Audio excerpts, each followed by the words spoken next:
Hi, class. Welcome to part two of this unit.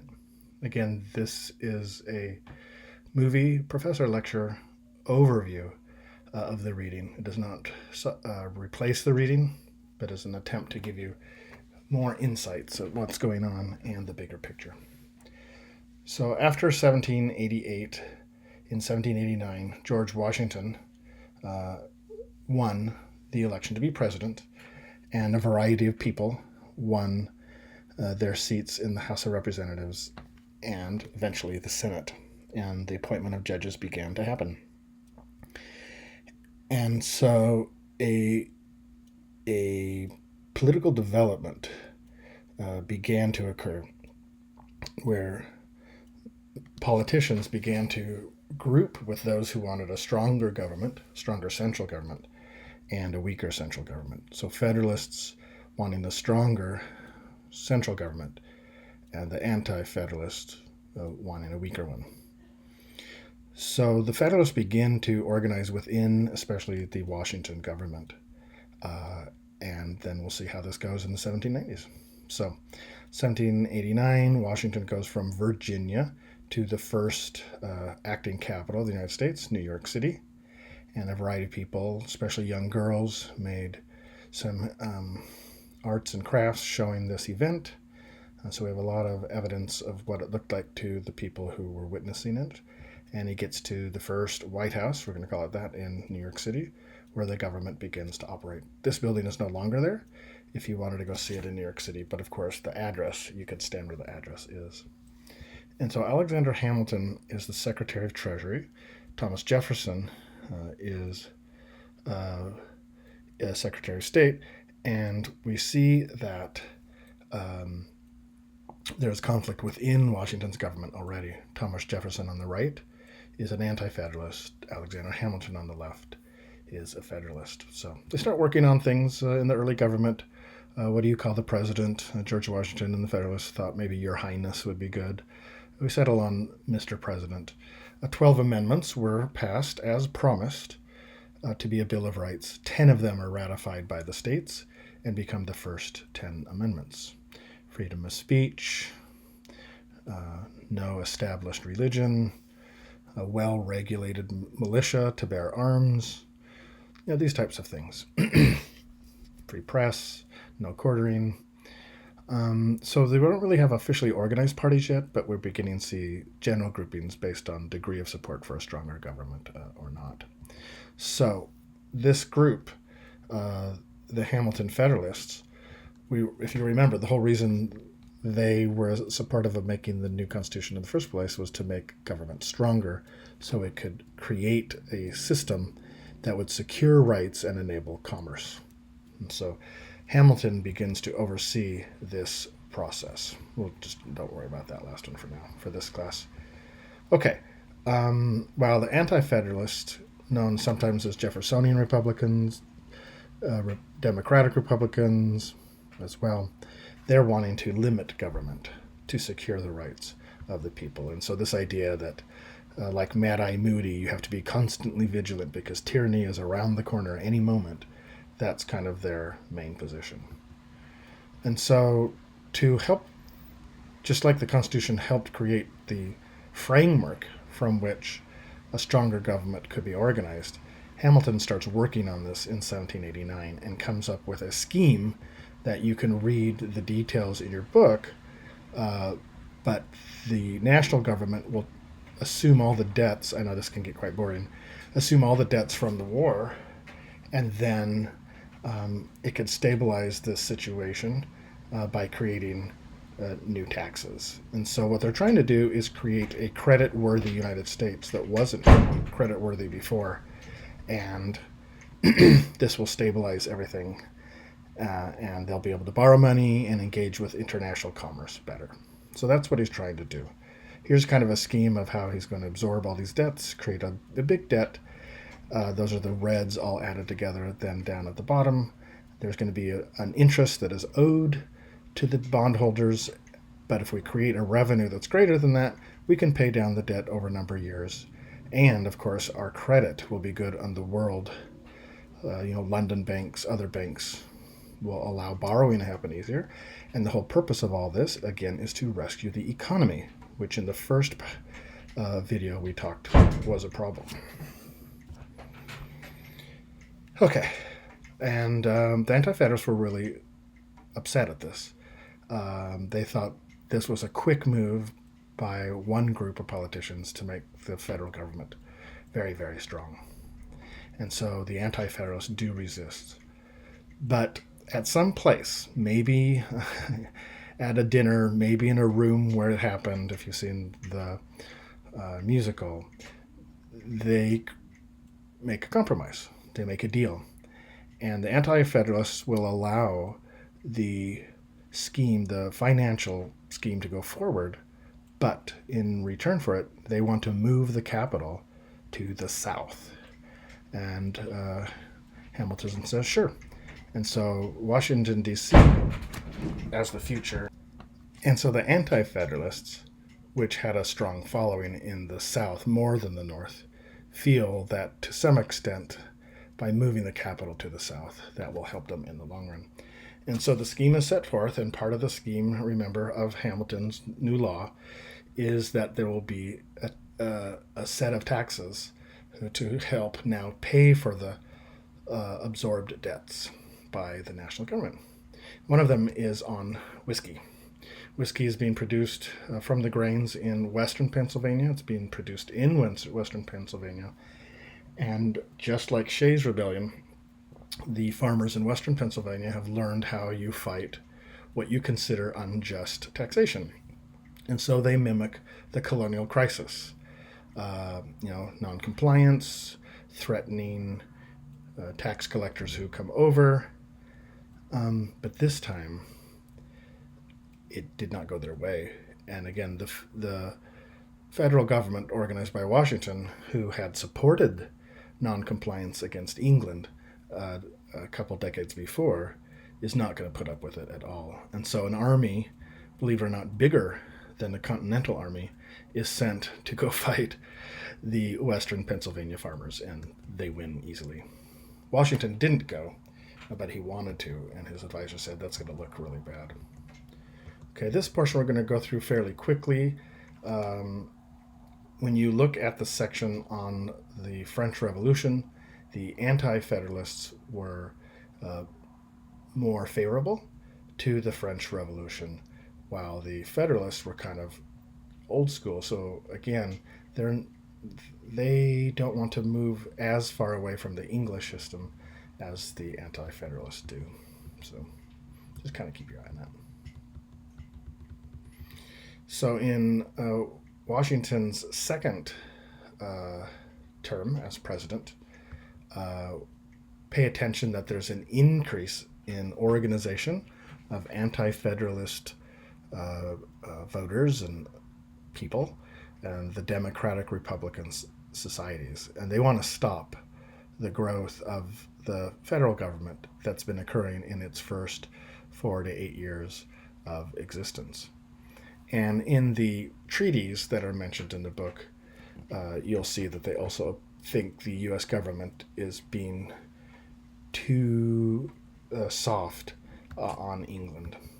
Now, in 1796, the third presidential election, Washington refuses to run anymore, and so John Adams will now step up and try to become president. And he wins the Electoral College 71 to 68. Ironically, Thomas Jefferson, his opponent, is voted in as vice president because he gets the second amount of votes. Now, John Adams is going to start to use his power in government and his Federalists in Congress to begin to act in ways that help them politically, right, but are kind of breaking the rules of the game. For example, they pass an Alien Act, which makes it harder for immigrants to become citizens, and they do this because they believe the immigrants coming are going to be more in favor of Anti-Federalists. So they start changing the laws of immigration and citizenship to try and protect their own political power. Yeah, you can see that sometimes in modern governments. They also pass a Sedition Act, which makes it illegal. It makes it treason to speak out against the American government. Now, that doesn't sound like freedom of speech that's guaranteed by the Bill of Rights, does it? Yet they pass it and they start arresting a variety of um, uh, publishers to try and shut down the publishing of their political opponents, right? And so you'll see various people like Brown and Baldwin and Lyon arrested as a result of this.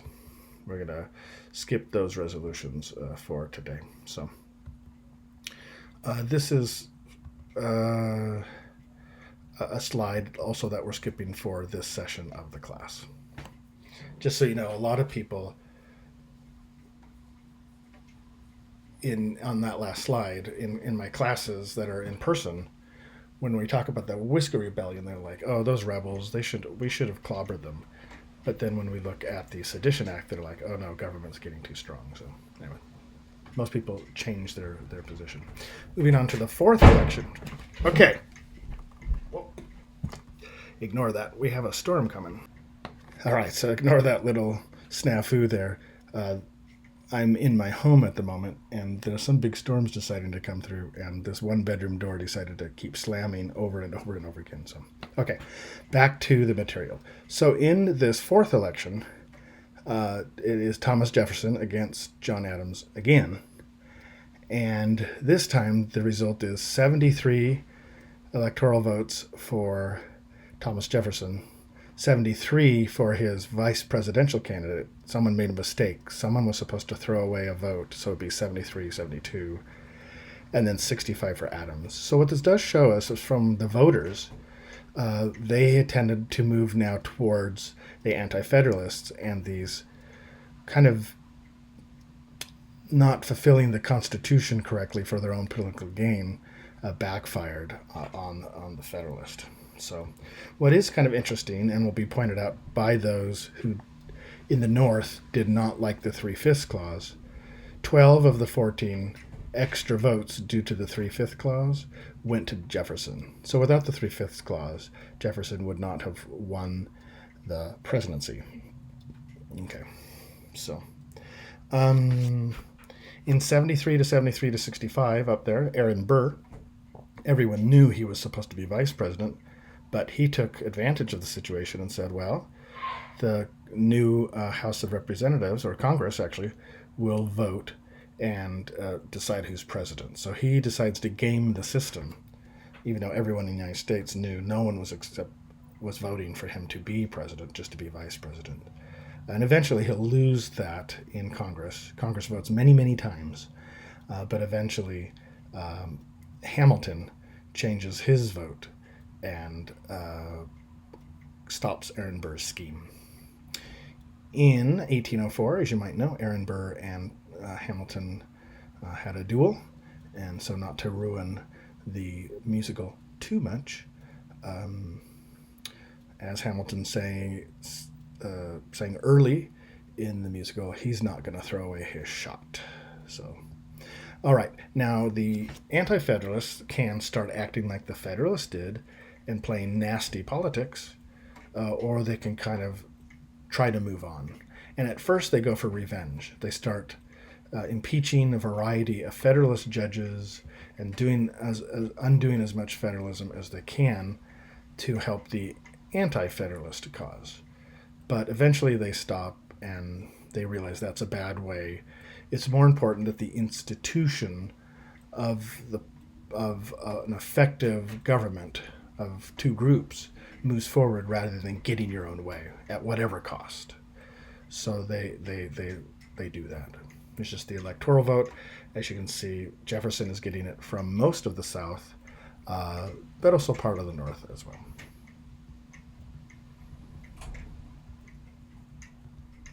Not going to spend a lot of time on this, but the Anti-Federalists, the reason they started becoming so big was they had a pretty broad group of support. It's not just the South or the West, but also the anti-rich northern groups as well. So All right. So, in the two presidential terms of Thomas Jefferson, there is a major slave rebellion in Virginia that gets everyone's attention, and slave laws start to increase. We'll do this in a different chapter. We have Marbury versus Madison, a famous Supreme Court case where they established the concept of judicial review, which is where the court is able to decide whether a law is constitutional or not. This is made in summer of 2022, where it's overwhelmingly expected the current Supreme Court will undo Roe versus Wade, which provides women with access to abortion, and say, if we think, right, it hasn't come out yet, so if it comes out different, don't sue me, that it's up to the states to decide. Well, that's kind of interesting because they're not saying it's proper to make a law one way or the other. So anyway, they're going to argue that it's not constitutional, Roe versus Wade, because the Constitution doesn't actually say, something very close to a woman has a right to an abortion. It doesn't say a lot of other things too, so that's a very slippery slope. But anyway, to give you an idea of Marbury versus Madison, that's the power of the Supreme Court to make judgments on laws. Ironically, Jefferson, who is a small government guy, purchases a big, 1/3 of the current United States, or about that, in the Louisiana Purchase. He sends Lewis and Clark and others to go map it out. And then, because the British are still causing problems for Americans, especially grabbing American sailors in the Atlantic, he creates an embargo. He embargoes the United States' own economy, which is a very strange policy. He thinks he can leverage closing the ports to making Britain will want to trade with us so bad that they'll change their mind. But it has a lot of different effects. So anyway, Louisiana Purchase, Lewis and Clark trying to map out some of those areas, an example of the Leopard misusing the Chesapeake. People are smart. They were making memes way back in the days. They take embargo and they spell it backwards and rebrand it the "Oh Grab Me." And someone started creating a snapping turtle as the embargo, or "Oh Grab Me." And so you see a lot of political cartoons saying how the embargo is really screwing us up. So that's what that is. As you can see, in 1808, as a result of the embargo, trade plummets in the United States. And that tends to be bad for the United States for a number of years, leading to the War of 1812, which did occur in 1812 and finished by 1814/15. So when you're reading about the War of 1812, notice that it's the bad practices of English Navy that really get it going. The U.S. ends up declaring war on Great Britain. Great Britain comes, as you can see by the drawings on the map. Americans are pretty successful up at the Great Lakes, but in the main area fighting in and around Washington, D.C., it's the British who are successful in defeating the American forces. They take over the White House is being made. Of course, they, up until recently, were the only group that forced their way into Capitol building violently. They set it ablaze. And then both sides agreed to stop the war and have a peace treaty. But before that peace treaty can be finalized and sent down there at New Orleans, Andrew Jackson has one last victory. So Thomas Jefferson's period is over, and this ends the material on the professor's lecture for this unit.